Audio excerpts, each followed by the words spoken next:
Hey guys, my name is Nick and welcome back to the channel. Now this is a first in a mini three-part series covering Forgeworld's Lord of Change, the Greater Daemon of Tzeentch, Aetaos'Rau'Keres.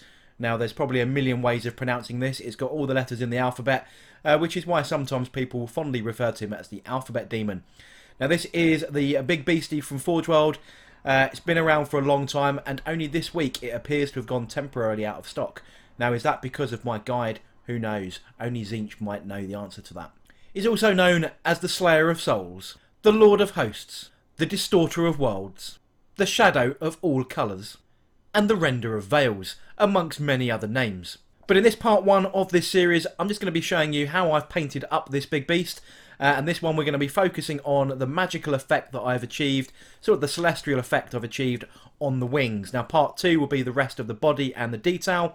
And then part 3 we will go in depth and cover all of the rules and stats that make this one of the most feared models on the tabletop, and certainly when 8th edition was first launched. But we'll get to that in part 3. But for now, sit back, enjoy it as we paint up the greatest Lord of Change model. So let's get straight into the video.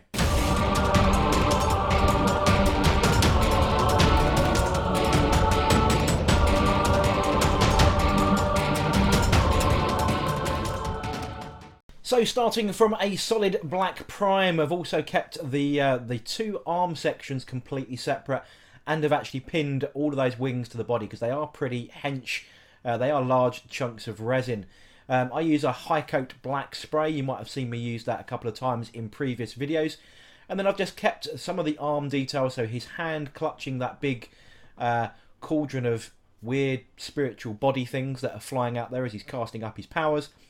And then his Staff of Cataclysm, I've also kept that off, and you notice that I've got a couple of pins going on here ready for that final assembly. But we're going to leave those off just primarily because they get in the way. I've also left off all of the toes because no doubt when you're putting this together and you're trying to rotate it around and build it, they will just bend, snap and break. So I've left all those off until we get ready to base the guy right at the very end of part 2 of this video. So that's where we get to, so that's a good coat of prime. Now we're just going to show you the colours that we're going to go for on the wings. Now we're going to go with a Hexed purple, we're going to go with a Warlord pink and a Squid pink. Those are the pinkish purpley colours we're going to go for. And then we're also going to go with a Night Blue, a Magic Blue and an Electric Blue for some of the other effects. Now we will be using a little bit of white here as well. I tend to use white and black quite regularly, so I don't need to really always show you those colours. But this is the colour palette I'm going with. It's also a colour palette that I've used across my 1000 Suns in other areas as well. So we're going to start off with the very dark Night Blue colour. This is a little bit glossy when it comes out, but don't worry about that because we're going to be going over most of this paint anyway. As you can see, I'm using this through an airbrush. Most of the wings and stuff on this will be airbrushed. The rest of the detail will be hand painted just because of the nature of the style of the model. You could hand paint the wings, it would just take you that much longer, and you'd probably need to be a bit more careful with the fades in the wings. The airbrush really helps you feather in any kind of blending that we're going to be doing. But I'm just getting that solid dark coat of Night Blue down. Very similar, in fact it's the same Night Blue I use for my Titans. That is the base coat that I always tend to go with on the armour panels. Looks a little bit purple, a little bit shiny in this light, but trust me, when it dries it darkens right down. The next thing we're going to be doing is taking our Hexed Lichen purple, and what we're going to be doing is feathering the blend down from each of the wingtips and each of the bottom corners. But we need to make sure that's thoroughly dry, and you'll notice that I've actually gone onto some of the robes with this colour. I wasn't quite sure what colour I was going to do the robes, but this is purely focusing on the wings, and I actually repaint the robes in their entirety, and you'll see that in part 2 of the series. So grabbing our airbrush once again, and grabbing that Hexed Lichen colour. As usual, all the colours will be listed in the description below with their Games Workshop equivalent if you're only a single branded painter. And what we're going to do is we're going to be fading in this purple from the bottom of each wingtip, front and back and top and bottom, about a quarter of the way down. About 25% in, and you can see there I'm just sort of feathering it, not fully flat. I'm doing it's like almost like a U shape, I guess, around the top, so that we're catching the very ends and then just sort of feathering it down through the middle. Making sure we get all around the top there. There's lots of sort of little nooks and crannies of these giant feathers that are on this thing. They're The detail isn't very deep, but you do want to make sure that you approach it from several angles if you're going to try and capture that, because otherwise the paint just won't get into some of those crevices. What we'll do is we'll do that on each wing, top and bottom, front and back, and then we'll come back for the next stage. So the next stage then, we are going to rinse and repeat, but this time using Warlord Purple. Now we're going to do exactly the same kind of technique, we're just not going to bring this down as much as the Hexed Lichen colour. So you can see here just exactly how far down we've gone. It's about, as I said, 25% top and bottom, and just faded up and faded down accordingly. So that's what we've ended up with once we've done both front and back of each wing. Made sure that is fully dried before we move on to that next stage. So we're going to grab that Warlord Purple. I'm using Vallejo's air paints for this, but any thin down equivalent, as usual, I will leave all the colours in the description below. So just making sure that is running smooth through the airbrush. We're just going to fade this back in from the bottom and from the top, just not going as far as the Hexed Lichen colour, just to get that gradual fade. And this is where the airbrush really comes into its own. If you're going to be doing this hand painted, it would take a little bit more to get the transitions right. And maybe going from the purples here to the pinks here might be a little bit stage too far. You might want to actually mix the two together and go 50-50 if you're going to be hand painting this first. But once we've done that, the final stage of this fade is to use Squid Pink. And we're going to do exactly the same. We're just not going to come up anywhere near as far. We're going to come down about 33% of the previous stage, but making sure that we hit all the high points along those tips of the wings, just a little bit down the edges there, and just making sure that we fade that in quite nicely. So just bringing it just gently in, because this is the final stage. We are going to dry brush a bit of white over this, but we just want to make sure that we've got that final transition. And you can see the effect there. Again, much easier with that airbrush effect. So that is the stages we're going to do. We're going to do that on front and back, left and right. And you can see the effect on the screen now. But just as a little final stage, we are going to do a little bit of white over the very tips. Not going to go very far with this. Literally the very highest points of those wings, just to give them that little bit of top highlight. As you can see, not even feathering it onto the bottom of the wings, or sorry, from the top down. Just going to feather it a little bit in, just for a little bit of artificial added light there, but it's a very small amount. It's literally, you know, 5% of the wing, not even 5%, tiny amount of the wing. And we're going to do that front and back, top and bottom once again. And that will be pretty much the wings complete at this stage from that, just from the purple phase. We've got plenty more to come. So with all of the purples and that final little bit of white done, we can now move on to some detail. I'm going to be drawing some celestial planets, bits and pieces like that I've done on my Titans before. I'll try and remember to leave links in the description below of how I've done that. Now what we need is some circular stickers. Now I've got two different sizes. I've got little white dots and some slightly smaller orange dots. Stuff you find in kids craft stuff pretty much for this, and yeah, pretty cheap. So what I'm going to do is find some areas suitable on the wings that I'm going to draw some planetary shapes on. And what I want to do is define those first with some colour. Now the first one I'm going to do is a couple of reddy kind of planets. And what I want to do is airbrush in a circular area, just slightly more than the circular dot that we're going to be sticking over as a mask afterwards, as our first step. So it's going to look a bit weird, but as you can see there, just making sure that that circular dot will fit inside that red ring. So that red ring is as large as we can go without, you know, interfering with the rest of the colours. And you'll see how this will work as we progress through the video. So I'm going to do a red one in a couple of different places, and then I'm going to do a couple of different colour planets just to sort of break it up, and then we'll do some other sort of celestial effects afterwards. So I'm going to do one just sort of 3/4 on this wing, and then as we saw that first one, and it's exactly the same technique. We're going to rinse and repeat this, so I'm just going to do a couple of red ones, and then we'll do a couple of different colours. So the next colour planet we're going to do is a grey style planet. So I've just taken a light grey here. This is a Stonewall grey, I think, from Vallejo. We're just going to pick another couple of areas once this paint is running through the airbrush a bit smoother. And exactly the same again. We're just going to roughly draw out some circular patterns a little bit bigger than the circular dot mask that we're going to use. So that little sticker mask that we're going to go over the top of this. Again, if you've seen my Titan videos, you should probably be aware of how this is done. This is quite simple, but quite effective to do. We'll do a couple of planets in blue as well. Exactly the same, just going to find a couple of other plain areas of the wings, and then we'll do a couple of, I think this is Imperial Blue we're using for this one. We'll just find another couple of areas that seem, you know, fairly suitable to do, and we'll do a couple of little blue planets as well. Again, just making sure that we've got that colour just a little bit bigger. This one I'm going to use the smaller dot-ons, which is why that circle is a bit smaller. Then we'll do another couple of larger ones over here. We'll just find one more space to do on one of these planets, and we can pick as many different colours as you like for this. Greens and browns and so on will work equally well. And then once we're done, what we're going to do is shade each of these planetoids with black. So we're going to come at them from all the same angles. So we're going to come at them from sort of the bottom here. So if you imagine this model is standing upright because he is on his left-hand side at the moment, we're coming in from the south-west kind of position. And we're just going to feather in a little bit of black into that colour just at the bottom corner there.